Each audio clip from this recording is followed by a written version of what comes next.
This podcast encourages and empowers you to create your own unique real story, develop your own unique real statement, and discover your own unique real self. The power is yours. Good night, Nicola, Michelle. How are you doing on this wonderful, beautiful night? I am wonderful, beautiful, and blessed as every day. Oh, that's amazing. What part of the world are you in right now? I'm in Atlanta. All right. And which of your talents is responsible for us connecting at this specific time in history? I am an author and a publisher. I have written 14 books. I've published almost close to 1,000. And I am also the founder of Girls Who Brunch Tour. Wow. You said that. It sounded as though it was about 10 seconds you took to say that. How long did it take to do that? I've been writing books for the last 10 years of my life professionally. And I own my own publishing company, but I also own a consulting firm that I helped authors such as Omar Tyree, the U.S. Dreams Academy, and a Follow the Basketball Player. I've helped them put their books out. So that's how I got the close to 1,000 number right now. Wow, that's amazing. Well done. Now, tell me, who did you learn tenacity from? My mother, I can honestly say she taught me how to work hard. That's amazing, right? The rewards that come from working hard, isn't it? I always tell people that, you meet people and they're so intrigued by your story when they see you online or follow you or meet you at a signing. And they're like, oh, how can I be like you? I'm like, just work hard. You can do anything you want to do. That's my biggest mantra to anybody. Whatever you want to do, you speak it, you write it, make it plain, and that's it. I love that. Now, there's the Girls Who Brunch. Tell me a bit more about that, please. With Girls Who Brunch, we are a high-end girls empowerment conference. We go from city to city. We're on a 21-city tour, and as of date, we've serviced 6,039 girls. We take girls. It's open to all genres of girls, but we have a strong pool for girls who are low income, at risk, girls who are in homeless shelters, girls who've been rescued for the sex trade, girls in foster care, and we sponsor them to come, and they all just have a good time. We give them a panel, we give them a brunch, we give performers, workshops, and we just have a good time. Wow, what keeps you going, Nicola? The things you're doing are tremendously energy-taking elements that go with them because there's so much work, as we said, right? But what keeps you going? I'm intrigued. Well, with Girls Who Brunch, what motivated me to do this was because I was an at-risk girl. Like I said previously, I came from Jamaica, but when I moved to America, when I moved to Las Vegas, I felt so isolated and alone because no one really understood my background and my culture. And then I was raped multiple times before I turned 15 by my choir director, a family member, my godfather, and it really messed with me, but I was still a good girl. And I really didn't understand how smart I was until I joined this program called Upward Bound. And then with Upward Bound, they helped me get to college, and they actually honored me in 2015 in Las Vegas. So with that program, if it wasn't for them, I don't think I would be who I am now. So I always told myself, I'm going to make sure I give back. So I was always giving back. I gave Christmas time to homeless shelters, to kids and stuff, but I never had an organized event just for girls. And so when my mother, 3 years ago, I was pregnant. I was 7.5 months pregnant. I lost my son. And then 2 weeks later, I lost my mom. And that really was like an eye-opener for me that life is short. Like, I keep procrastinating and say, I'm going to do this, I'm going to do that. And in a blink of an eye, that was taken from me. So I used the energy that I had and I threw it into this program. And the first year, we had a 9-city tour. Wow. And we've been going from there. And we're starting our 4th tour season this year. Are you going to do 21 or is that number going to go up? Well, tentatively right now we have 26 cities, but until I have an actual venue confirmed for the new cities, we're still at the 21 number. Okay, that sounds good. Well, I mean, definitely, I do not want to say I am sorry for what you experienced. I think you're past that, right?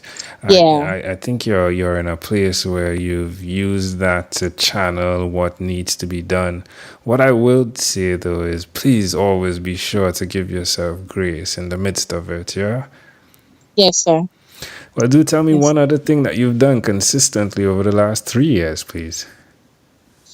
In regards to the program It or could be just myself? fun. It could be fun. Something fun. Well, I have also, with this time, knowing that life is too short, I have made myself schedule a vacation, because before I never had a vacation. I would just tour, and I'll go to different cities outside of Girls Who Brunch on my book tours, and that little hop in and hop out of the city was my vacation. So now I've taught myself, you work so hard, you need to know how to play hard as well. So I designate at least a week for a vacation every year Sweet. since I've started the program. How does that make you feel? You know, it rejuvenates you. You come back from it and you're so much better. In 2018, I was diagnosed with cervical and uterine cancer, and I had, I had to force the, I had to take a vacation. I called it a vacation, but I was at home more. I had to take that time off. And as much as I complained about being at home and going through that process, it was actually one of the most rewarding things that I could have done, because it really allowed me to clear my head and learn a little bit more about myself being at home. Wow, Yeah. you've definitely had some pitches thrown at you, right? Or in how we would say, some balls, cricket balls thrown at your wicket. Yeah, wow. But I'm still here. I can't even complain. I look at stuff like that and say, you know what, God allows you to go through these things so you can just share it with someone else who may not be as strong to handle what you went through. And so, I came, I saw, I conquered. That's how I use my terminology for everything. My kids didn't even know. I have girls, they're 25 and 20. And my 25-year-old, she knew what was going on, but she still didn't know I was as sick as I was, because she lives in Houston. And my 20-year-old was in college. She's still in college, but she was, closing out for her final exams. I didn't want to scare her. So they just knew they were coming home for me to have surgery. My doctor came in and was like, "Are you ready to kick the cancer?" And my daughter was like, "Kick the cancer?" And but it was just like a reality check for them. And myself, they're like, "Mommy, it's okay not to be strong." And I had to let them know, yeah, it's okay not to be strong, but it's okay not to allow this to take over as well. So yeah, that's it. All right, my friend. Where's the best place for someone that's listening to connect with you? They can check me out at I am Nicola, NICOLA.com, or they can follow us on Girls Who Brunch Tour. Girls Who Brunch Tour is on Instagram, Facebook, and Twitter. We will follow you back. Come join in. If you're a woman speaker, a girl business owner, we love to showcase you. Bring your friend of these girls, and let's just have a good time. All right, Nicola, let's switch gears for a moment now. Let me invite you into my time machine that is surrounded with beautiful, warm, blue Caribbean water. Yes, sir. What is your earliest childhood memory? What is my earliest what? Childhood memory. Oh, my earliest childhood memory was this doll that a homemade Jamaican doll that my sister gave me when I was like 4 or 5. Wow. Why do you think this memory is so clear? Because I played with her so much. She was my best friend. And when I came to America, I talked to her all the time. So that was like my earliest childhood memory. What was yours? Mine was sitting on the foot of my parents' bed with a book in my hand, looking out of a window, just thinking, pondering. Now I sit on a seat speaking to so many other people, pondering as well. How do you see the memory that you had connecting to who you are today?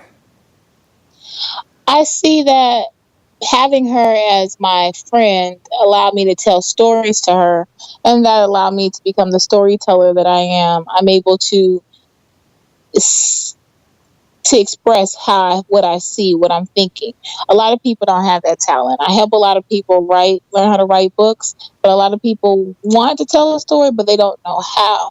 I think because I was telling her stories about my day, about my fears, my reservations, I was able to use that as I grew and started jotting these stories down to now being a full-time author and publisher. Can I offer an interpretation to the thought picture you created in my mind with that memory? Yeah, what was your interpretation of that?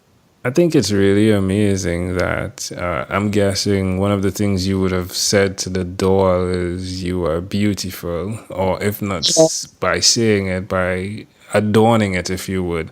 But I find it really intriguing that from that perspective, you're doing that for other women, specifically those who need to hear those simple words that they are beautiful and that they are loved. So I'm intrigued by the parallel they're drawn as you are helping others who are beautiful and who need to hear that. Yes, sir. If we fast forward to when you were 12, what was your favorite song? What About Your Friends by TLC? Well, there we go. So that connects right there, right? All right, my friend. Well, we've arrived at our destination, but before we get off of this time machine, there's a small declaration form. So it's yes or no. We're going to move pretty quickly here. Are you ready? Yes, sir. Nicola, have you chosen someone to pass on your skills to? Yes. Are you married? No. Do you have children? Yes. Do you believe in God? Yes. Do you have an inner circle of friends? Yes. Do you watch TV for more than 3 hours a day? No. How about 3 hours a week? Yes. What about screen time, the phone and the computer? Is it more than 8 or less than 8 hours a day? Oh, more than 8 hours a day. All right. If you had to share with us your own unique real statement, a statement that represents who you are, Nicole Mitchell, what would you say that is? Transparent. Love it. One word. Love it. Love it. Nicole, this has been such of a great pleasure. Before you leave, is there anything else you'd like to share with our amazing audience? We're going to be having our tutus and tennis shoes gala. It's our weekend of giving, Memorial Day weekend, May 24th through the 26th here in Atlanta, Georgia. If you would like to be a part, we need sponsors, we need donations. The goal is to raise $10,000 for that weekend. With that, we're able to start purchasing the supplies that we need for all the girls for the tour. So if you like to sponsor, if you like to be a vendor, if you like to play in the basketball game, we have a celebrity actors versus authors game. We're open to anything, and just check us out at Girls Who Brunch Tour. All the information is there.com. Love it. Nicola Mitchell, this is such a great pleasure. Caribbean neighbor, thank you for being here. Yes, What you say there? What you say? This is such a great pleasure. Thank you for being on What is Inspired by 12-Minute Convos with Angel Jones. This segment has been brought to you by Amazel Enterprise.